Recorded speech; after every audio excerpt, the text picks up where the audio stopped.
Quero fazer a leitura na primeira carta do apóstolo João, capítulo 1.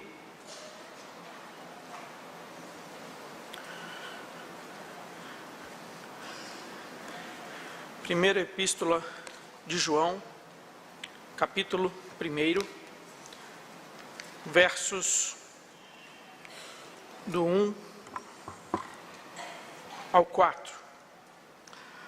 A palavra de Deus diz assim: o que era desde o princípio, o que temos ouvido, o que temos visto com os nossos próprios olhos, o que contemplamos e as nossas mãos apalparam com respeito ao verbo da vida, e a vida se manifestou, e nós a temos visto, e dela damos testemunho, e vô-la anunciamos, a vida eterna, a qual estava com o Pai e nos foi manifestada.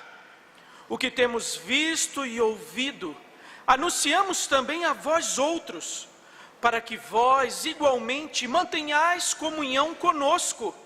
E ora, a nossa comunhão é com o Pai e com o seu Filho Jesus Cristo. E estas coisas, pois, vos escrevemos, para que a nossa alegria seja completa. Nessa época do Natal é muito comum procurarmos textos que falem sobre os acontecimentos do Natal. Os magos, a manjedoura, o menino bebê. E esse texto foge um pouco a essa curiosidade. Ele não trata do evento do Natal, trata do resultado do Natal, o significado do Natal, o propósito do Natal.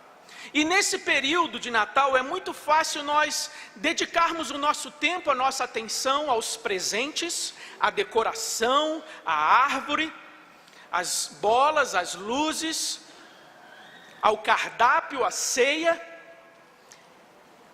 E em meio a esses preparativos, não nos ocuparmos em pensar no que significa este evento, no que significa o Natal. E João aqui nos ajuda a pensar no significado do Natal. E a primeira coisa que o Natal significa é que nós somos salvos apenas pela graça. Você percebeu como João se dirige aqui ao Senhor Jesus? João o chama de o verbo da vida. Não o verbo que dá a vida, que oferece a vida, mas é a própria vida. O Senhor Jesus é a própria vida, como está dito também no Evangelho. E aqui está uma diferença entre o cristianismo e as demais religiões. Enquanto nas outras religiões, o seu fundador é aquele que vai dizer: olha, faça isso, se abstenha daquilo, persevere nesse caminho, e ao fim dele, você vai alcançar um nível de comunhão, de espiritualidade, talvez a salvação, o perdão. Enquanto em outras religiões, o seu fundador é aquele que aponta o caminho. No cristianismo, Jesus é o próprio caminho. Jesus é a própria vida. Jesus é aquele que transforma a nossa vida e a nossa realidade. Algumas pessoas dizem: olha, esse papo de doutrina não é tão importante. Isso fica só no plano do discurso, da teoria, do conceito. O que realmente é importante é nos esforçarmos para viver uma boa vida, para fazermos o bem ao próximo, para sermos corretos e justos. Isso sim é o mais importante. Só que isso já é uma doutrina, é a sua doutrina, e ela tem um nome. O nome dessa sua doutrina, da boa vida justa, correta, é a doutrina da salvação pelas suas próprias obras, da salvação pelo seu próprio esforço. E sabe o que essa doutrina diz? Ela diz que você não é tão mal assim, que a ponto de precisar de um Salvador. O que essa doutrina da salvação pelas obras diz é que a sua situação, a sua enfermidade, a sua doença não é tão grave que você não possa se remendar e se consertar sozinho. Mas o que o Natal nos diz, o que o Natal significa, é que nós de fato estamos falidos, corrompidos e destinados à condenação eterna. E que nós precisamos de um Salvador. Nós precisamos da graça de Deus, a graça que se manifestou salvadora.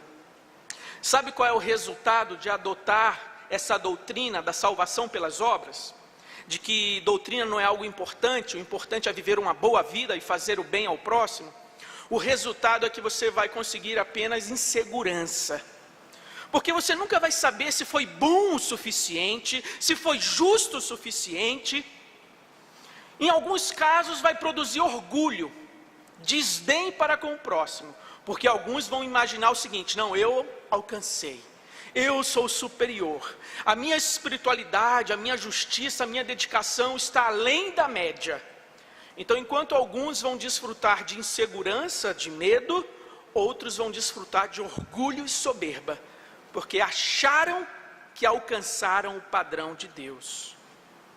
Mas o Natal significa que em Cristo somos salvos apenas pela graça. E salvos para quê? O Natal significa também que em Cristo podemos ter comunhão com Deus. João fala aqui da doutrina da encarnação.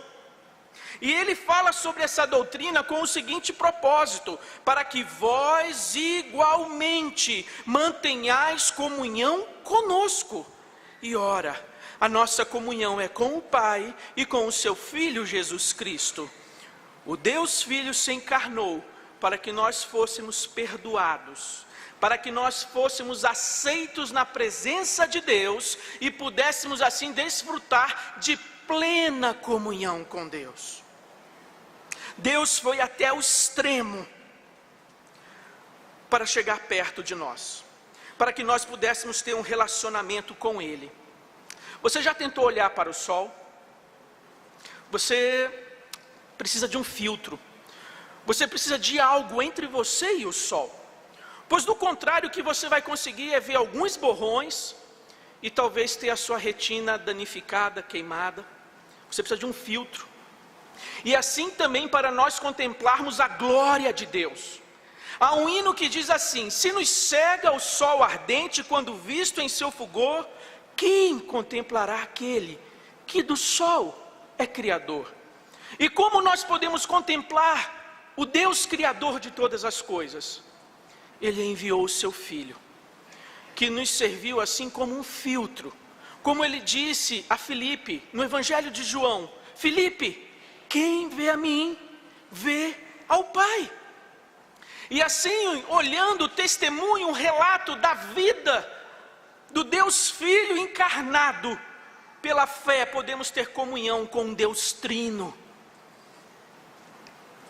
Natal significa que Deus quer ter comunhão conosco, que Deus quer ter um relacionamento conosco. Ele não quer ser apenas uma teoria, um conceito, uma ideia distante, mas Ele quer ter um relacionamento pessoal e próximo. E você pode ter esse relacionamento com Deus, essa comunhão íntima com Ele. Mas para tanto você precisa crer e confiar nesse Evangelho, nessa mensagem. Você precisa entregar a sua vida ao Senhor Jesus. E você precisa passar então a dedicar tempo a esse relacionamento, numa vida de oração, de intimidade. O Natal significa que nós somos salvos apenas pela graça, que nós podemos ter comunhão com Deus, e o Natal significa que em Cristo podemos ter alegria completa. É justamente o que o verso 4 diz: estas coisas, pois, vos escrevemos, para que a nossa alegria seja completa. A alegria do Natal, o espírito do Natal, como as pessoas dizem e se referem, é uma alegria que depende se vai ser um Natal gordo, se vai ser um Natal farto e próspero, se teremos presentes ou se serão apenas lembrancinhas. A alegria dos homens depende das circunstâncias, das boas notícias, da estabilidade financeira, da prosperidade. Mas quando Cristo entra na nossa vida, Ele é como se fosse um rio subterrâneo, de onde jorra paz e alegria, mesmo nos momentos desérticos da vida, áridos, secos, tristes. Mesmo quando a economia está decadente, quando você recebeu uma má notícia de um exame, mesmo quando o casamento ou os filhos estão te preocupando, mas você pode experimentar alegria que brota do íntimo, porque você tem comunhão com Deus Trino. E essa comunhão, essa intimidade produz alegria. Nós temos o ideal, o céu, a felicidade, a eternidade, a imortalidade. Mas de repente a gente acorda e se depara com a realidade. O sofrimento, a morte, as limitações, o quebrantamento. E entre o ideal e o real, existe uma laje de concreto chamada realidade. Mas no Natal, o Senhor Deus perfurou essa laje de concreto. E o amor nasceu, e a luz raiou para aqueles que estavam em trevas. E assim surgiu esperança para aqueles que confiam nesse Salvador, nesse Redentor, e entregam sua vida a Ele. E assim é só o começo da restauração de todas as coisas, da redenção de toda essa humanidade. E é isso que significa o Natal. Salvação apenas pela graça, comunhão com Deus e alegria completa. O Natal passa, o espírito do Natal passa, mas essa salvação é eterna, essa comunhão perdura e essa alegria é duradoura quando nós estamos em Cristo, quando nós estamos no Evangelho do Senhor. E o Natal, a mensagem da encarnação, pode ser essa âncora para a sua alma, esse rio subterrâneo de alegria na sua vida. E a minha oração é que o Espírito de Deus lhe ajude a meditar no que significa o Natal e que você tenha fé e coragem de entregar sua vida ao Senhor Jesus, para experimentar a paz dessa salvação, a bênção dessa comunhão e os frutos dessa alegria completa. Que assim a mensagem e o significado do Natal alcancem o seu coração e transformem a sua vida. Amém.